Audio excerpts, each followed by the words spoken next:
आप सभी दर्शकों का पुनः स्वागत है उपाय श्रृंखला में। बहुत से दर्शकों के मैसेज आ रहे थे, फ़ोन कॉल्स आ रही थी कि वीडियो नहीं आ रही है, यूट्यूब पे वीडियो नहीं आ रही है। वीडियो ना आने का कारण ये है कि इस समय मैं सभी शक्तिपीठों के दर्शन के लिए यात्रा में हूँ। इस समय मैं शक्तिपीठ श्री चामुंडा जी में उपस्थित हूँ। भगवती के दर्शन मैं कर चुका हूँ। इस समय मैं यहाँ के क्षेत्रपाल भैरव के मंदिर में विराजमान हूँ। और पहले तो इस चामुंडा मंदिर का जो इतिहास है उसके बारे में आपको बता देता हूँ। प्राचीन काल में यहाँ पे भगवती का स्थान जो रहा है, सिद्ध शक्तिपीठ में रहा है। और भगवती ने चंड मुंड का विनाश करने को उपरांत यहीं पे निवास किया था। पूर्व काल में यहाँ पे नित्य प्रतिदिन एक नरबलि लगती थी। नित्य एक नरबलि दी जाती थी, किंतु भगवान शंकर की कृपा से एक दिन किसी ग्राम के किसी ब्राह्मणी के बच्चे का नंबर आ गया बलि के लिए। राजा का आदेश था, तो बालक को उपस्थित होना पड़ा।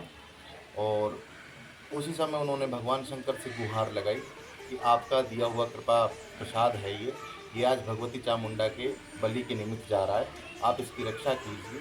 सो भगवान शंकर यहाँ पे इस दियावान जंगल में बालक को साधु के वेश में मिले और यहाँ पे बालक को स्थान बना के बालक के साथ वो यहीं पे विराजमान हो गए। भगवती चामुंडा जी के पास जब बलि नहीं पहुंची तो भगवती उग्र रूप में आ गई और उन्होंने पत्थर की जो शिला होती है, चट्टान होती है, उससे प्रहार किया। तो भगवती ने 3 शिलाएं फेंकी थी, उसमें से 2 शिला तो अगल बगल जाके गिरी और एक शिला भगवान शंकर के ऊपर आके गिरी। तो वो योग बल से भगवान शंकर ने उंगली पे रोक दी। तो उसके बाद भगवती यहाँ से जब पुणे जाने लगी, शांत स्वभाव में हो गई, तो भगवान शंकर ने उनको आग्रह किया कि मैं यहीं पे निवास करूँगा। इस स्थान का जो पूरा नाम है वो नंदिकेश्वर चामुंडा शक्तिपीठ है। तो भगवान शंकर यहाँ पे निवास करते हैं, बगल में ही महाश्मशान क्षेत्र है। भगवान शंकर के आशीर्वाद से यहाँ भगवती चामुंडा जी को नित्य बलि प्रदान होती है। पहले जीवित बलि दी जाती थी, अब मृत नित्य एक मुर्दा भगवती को अर्पित होता है। और भगवान शंकर के कृपा प्रसाद से, उनके आशीर्वाद से अगर किसी दिन नागा हो जाता है तो अगले दिन 2 मुर्दे भगवती को समर्पित होते हैं। यहाँ साल के 365 दिन लगातार ये शमशान चैतन्य रहता है। साधना के लिए, शक्ति उपासकों के लिए ये क्षेत्र अति रमणीय और साधना की और आध्यात्मिक दृष्टि से ये बहुत ही उत्तम स्थान है। जो भी कोई शाक्त साधक है या तंत्र साधक है, वो भगवती चामुंडा का सानिध्य प्राप्त करके और यहाँ पे साधना करें और साधना के बाद भगवान शंकर और भगवती चामुंडा का आशीर्वाद प्राप्त करें। मनोवांछित कामना हेतु भगवती से आग्रह करें।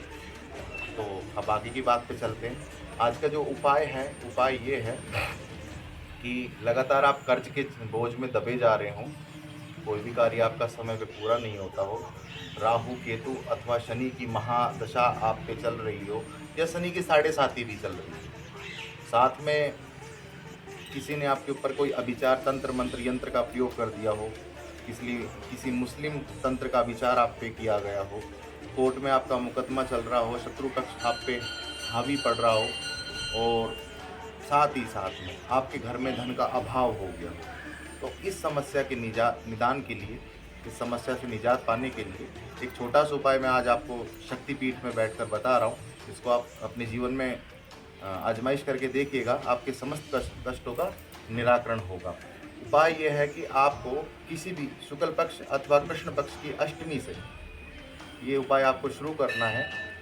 रात्रि 9 बजे से 11 बजे के बीच में शुद्ध देसी घी का एक दीपक जलाइए, उत्तर की तरफ आप मुख करके बैठ जाइए, लाल रंग का वस्त्र धारण कीजिए, लाल रंग का आसन लगाइए और दुर्गा सप्तशती के अंतर्गत श्री सिद्ध कुंजिका स्तोत्र के कम से कम 9 अथवा 11 पाठ कीजिए।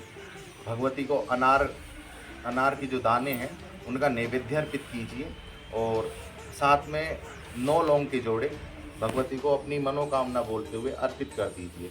ऐसा आपको अष्टमी से लेके और चतुर्दशी तक करना है। ये जो उपाय है ये अष्टमी से शुरू होगा और चतुर्दशी की रात्रि तक आपको करना है। और आपकी जो भी मनोकामना है उसके लिए आप सर्वप्रथम अष्टमी के दिन ही संकल्पित हो जाइए और रात्रि 9 बजे से 11 बजे के मध्य इस सिद्ध कुंजिका स्तोत्र का पाठ कीजिए। आपके जीवन में अद्भुत, मैं कहूँगा अद्भुत आपको लाभ मिलेगा। आपने जो सोचा नहीं था वो कार्य भी आपका सिद्ध होगा। अकल्पनीय है ये यंत्र, ये जो यंत्र सिद्ध कुंजिका स्तोत्र का यंत्र भी होता है या दुर्गा यंत्रों में दुर्गा पीसा यंत्र होता है, उसके ऊपर भी आप इसकी सिद्धिकरण कर सकते हैं, इसका जाप कर सकते हैं। अथवा घर में भगवती दुर्गा की प्रतिमा के सम्मुख, चित्र के सम्मुख बैठ के इसका आप जाप कीजिए। आपको विशेष, आपकी जो भी इच्छा है, आपका अगर विवाह नहीं हो रहा तो विवाह भी हो जाएगा, नौकरी प्राप्त नहीं हो रही हो तो नौकरी भी प्राप्त हो जाएगी। और जो भी आपका कार्य रुका हुआ हो, मैं तो कहूँगा इस जगत में ऐसा कोई कार्य नहीं है जो सिद्ध कुंजिका स्तोत्र के मंत्र बल से सिद्ध ना हो सके, क्योंकि इसका नाम ही सिद्ध कुंजिका है। कुंजी कहते हैं चाबी को, और सिद्ध यानी वो चाबी जो स्वतः ही सिद्ध है। इसके जाप से आपके जीवन की जो भी नवग्रहों की भी पीड़ा हो उसका भी शमन हो जाता है। नवग्रह भी आपके अनुकूल आपको फल प्रदान करेंगे। आप भगवती दुर्गा की शरणागति की धारण कीजिए और श्री सिद्ध कुंजिका स्तोत्र का पाठ कीजिए। आज के लिए इतना ही। श्रीमन नारायण। और अंत में भैरव जी के दर्शन कीजिए आप, ये यहाँ के क्षेत्रपाल भैरव हैं। ओम करकलित कपाल कुंडली दंडपाणि स्तरुण तिमिर नील व्याल यज्ञोपवीति कृत समया सर्पया विघ्न विच्छेद हेतु जयति बटुकनाथ सिद्धि दे साधकानां।